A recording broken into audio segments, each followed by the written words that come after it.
O histérico é aquele cara que, se você levá-lo ao temor, ao pavor, ele vai fazer o que você mandar, cara. Porque ele é governado pela emoção. E o histérico, geralmente, é aquela galera que são os capachos dos líderes de movimentos ideológicos. É, essa galera que vai e quebra tudo, entendeu? Tipo Revolução Francesa. Revolução Francesa, você tinha intelectuais ali, que provavelmente alguns deles eram psicopatas. Você vê um Diderot, por exemplo. Diderot falava que o mundo só seria bom quando o último rei fosse enforcado com as tripas do último padre. Eu acho que esse cara não é muito evangélico não, né? Com a postura dessa. Então, vamos supor um Diderot que está ali pregando a morte da nobreza. Ele não conseguiria derrubar a nobreza sozinho. Então ele precisava de uma massa, uma turba de histéricos para fazer o serviço que ele queria. Porque, vamos supor, o sonho de Diderot era derrubar a monarquia e ele ser o novo rei. Mas como é que ele vai fazer isso sozinho? Vai lutar contra a guarda real, contra o exército francês? Então o que ele faz? Ele convence uma multidão de histéricos que o problema todo do mundo são os reis, e eles falam, não tem o que fazer, vamos lá matar todo mundo. Aí ele fala, vamos, aí eles vão e ele fica só lá olhando para ver se vai dar certo. Depois que eles fazem o serviço, ele implementa uma ditadura própria e faz o expurgo. Ele vai e mata todos os histéricos que fizeram o serviço para ele, entendeu? Para poder substituir por outros histéricos mais fiéis. Então você vê, Vilela, através do discurso da liberdade, da igualdade e da fraternidade, esses intelectuais, muitos dos quais eu imagino eram psicopatas, eles convenceram uma multidão de pessoas a matar o rei da França e a rainha, e quando eles assumem o poder, o que eles fazem? Primeiro, eles instauram a Era do Terror na França. A galera se esquece, mas a Revolução Francesa começa com a Era do Terror, onde eles saíram destruindo tudo, matando todo mundo. Quem não concordava com o negócio era o quê? Guilhotina. Como é que pode, em nome da liberdade, igualdade e fraternidade, quem não concorda, você bota na guilhotina? Isso é quase que o duplo pensar do 1984, que é você ter duas informações contraditórias na cabeça e não ver problema nisso. Você elimina a dissonância cognitiva. Então, como é que pode, em nome da liberdade, você arrancar a cabeça dos outros? Bota outra coisa. Fala, em vez de liberdade, igualdade e fraternidade, é a ditadura, a morte e o poder, né?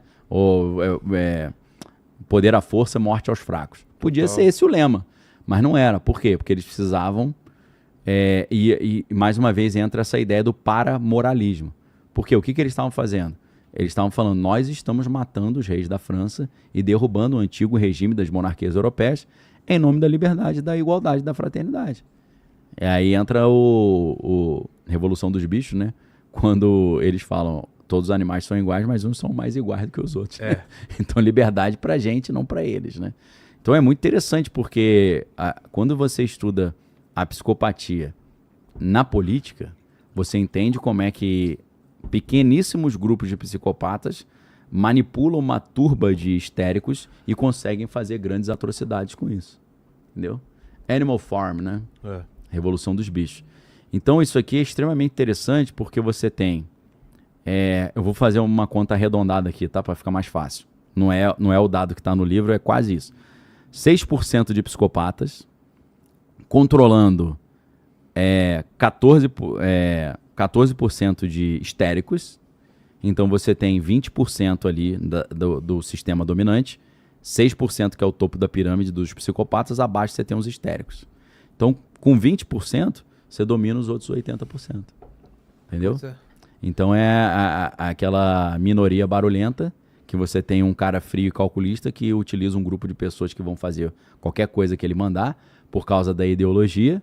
Né? Em nome da ideologia, quantos milhões de pessoas foram assassinadas no mundo? Só na União Soviética foram 70 milhões a 100 milhões de pessoas em nome da ideologia.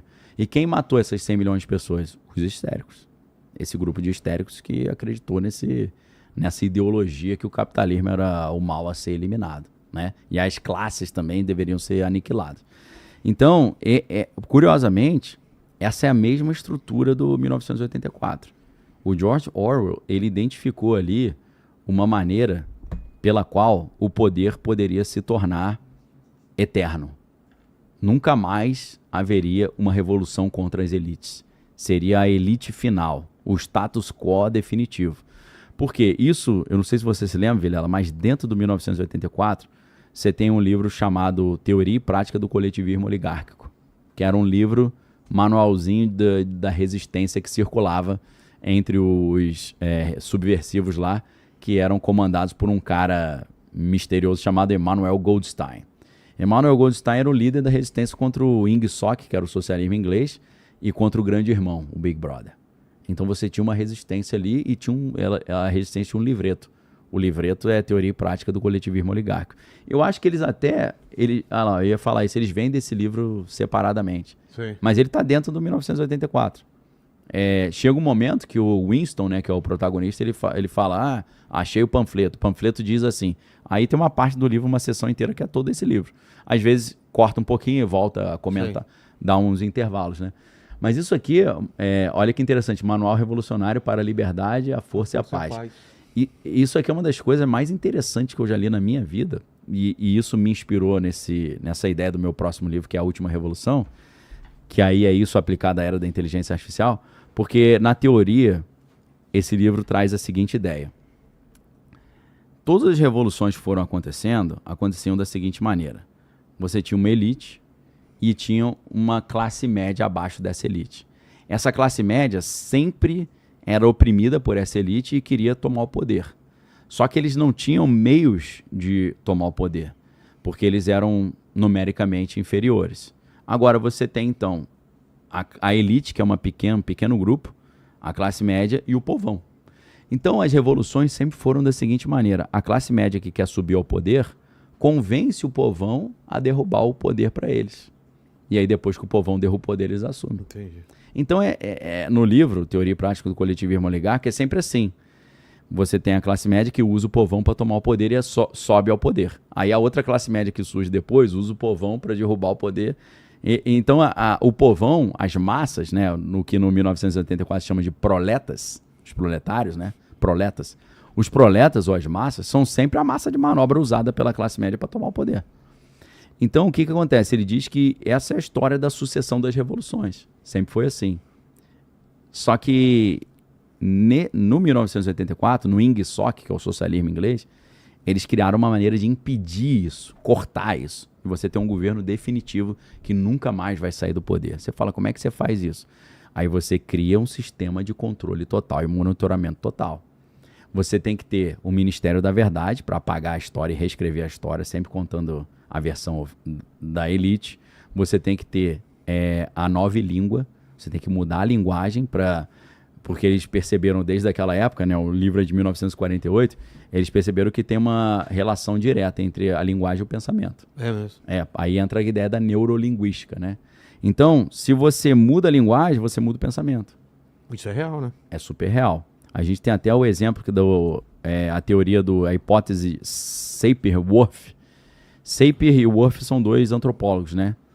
Não sei se depois você vai achar, que é o relativismo linguístico, né? O relativismo linguístico, ou hipótese Sapir-Whorf, Whorf é W-H-O-R-F. O que eles dizem? Que cada idioma expressa uma visão de mundo específica, né? Eu sempre dou o exemplo da ideia de dinheiro, né? Dinheiro em alemão é Geld. E Geld tem a ver com Gold, que é ouro, e tem a ver com Gelb, que é amarelo. Então, em alemão, dinheiro é ouro.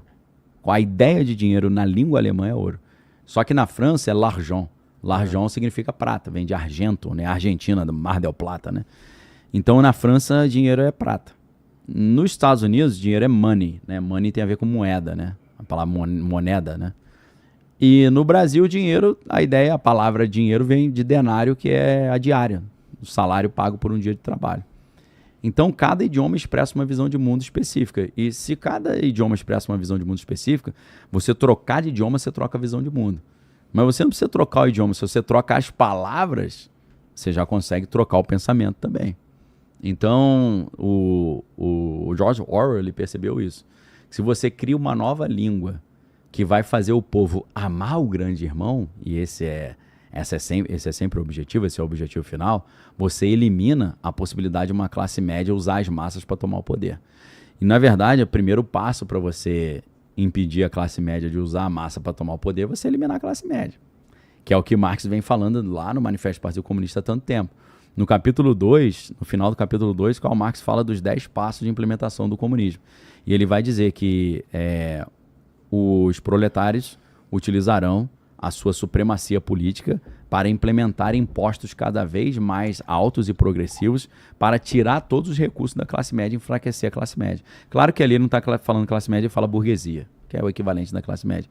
Então você vê que a ideia desses movimentos revolucionários que se pretendem definitivos é você eliminar a classe média, porque a classe média é sempre quem usa as massas para tomar o poder, e você torna as massas completamente dominadas e, idealmente, cooptadas ali, amando o sistema. Olha o capital do Marx aí. Então, no teoria e prática do coletivismo oligárquico, eles acabam com a classe média e você só tem 3 grupos.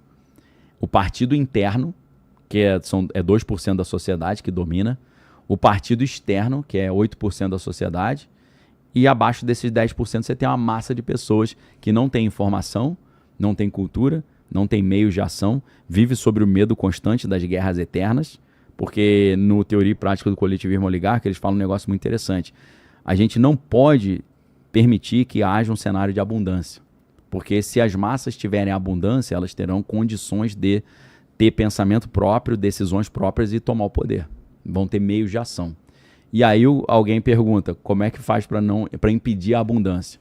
Eles falam, sempre tem que ter guerra, porque as guerras queimam o excesso da produção. Entendeu? E geram escassez. Sempre escassez eterna. A guerra eterna está sempre queimando os recursos excedentes, para impedir que haja abundância.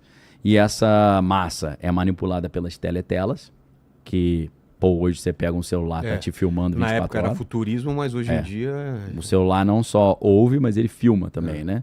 Ele já tem infravermelhos que você pega o celular, a câmera frontal fica toda hora emitindo um sinal. E, na verdade, esse sinal chega ao ponto de analisar a expressão facial ou o tempo que você fica olhando determinado conteúdo, para saber se você tá gostando ou não. E onde tá seu olho, né? Onde está o olho. É por isso que aquele óculos, o Oculus Rift, né? Ou RV, que é Virtual VR, Oculus VR, que é Virtual Reality, aquilo ali é muito complicado porque ele está analisando exatamente o movimento ocular para saber o que te chamou mais a atenção, né? Então, assim, quando você leu 1984, eu tive 2 experiências, né? Lendo nos anos 2000, no início dos anos 2000, e lendo agora recentemente, que eu reli em 2023, quando eu fiz o meu clube de leitura.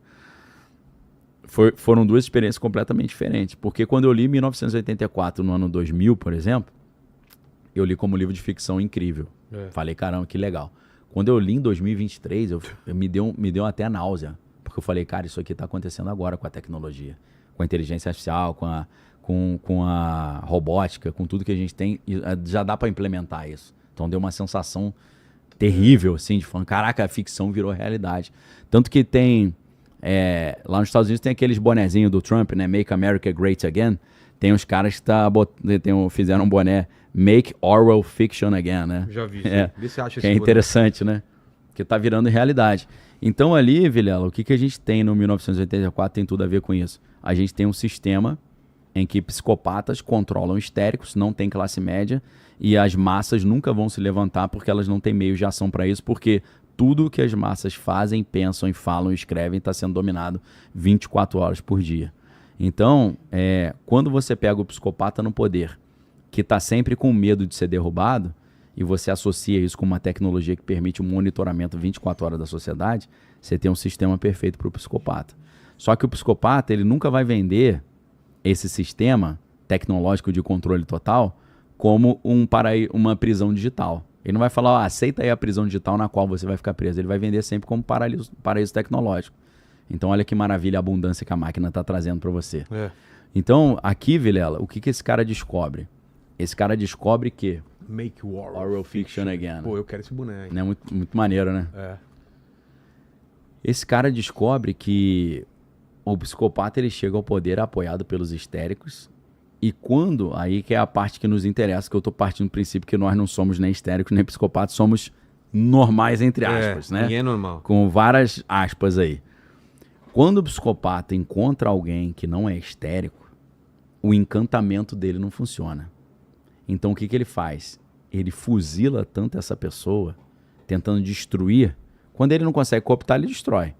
E ele destrói de uma forma tentando humilhar a pessoa, trazer tanto medo, tanto desespero, tanta confusão, que o objetivo é tornar o normal que não vai virar um histérico num neurótico. Então, a gente tem uma sociedade totalmente neurótica. Porque a multidão, a maioria das pessoas é normal. Se é 10% tem algum tipo de transtorno. 90% não tem. Mas o que ele faz? Para ele não ser descoberto, ele transforma as massas em neuróticos. Neuróticos como? Sempre com medo de doença, sempre com medo de dívida, sempre com conta para pagar, sempre com custo de vida muito alto, sem ter tempo para poder pensar na vida, né? Ao contrário do que acontecia na Grécia, né? Que na Grécia tinha aquela ideia de que o ócio é mais nobre que o negócio, né? E a palavra ócio em grego é skolé, da origem à palavra escola, né? Que é o ócio criativo, o ócio construtivo.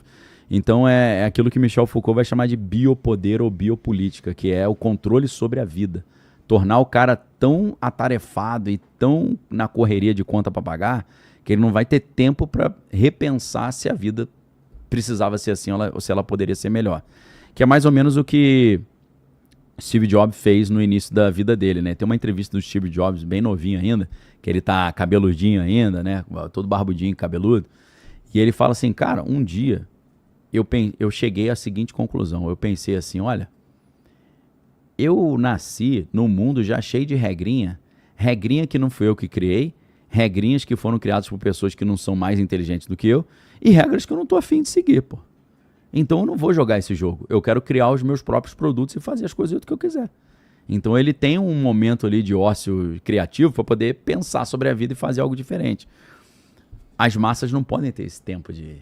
O cara tem que sair cedão de casa, trabalhar o dia inteiro, pegar mais 2 horas de condução para voltar para casa e chegar em casa exausto, não ter tempo de pensar por que a vida dele é assim. Entendeu?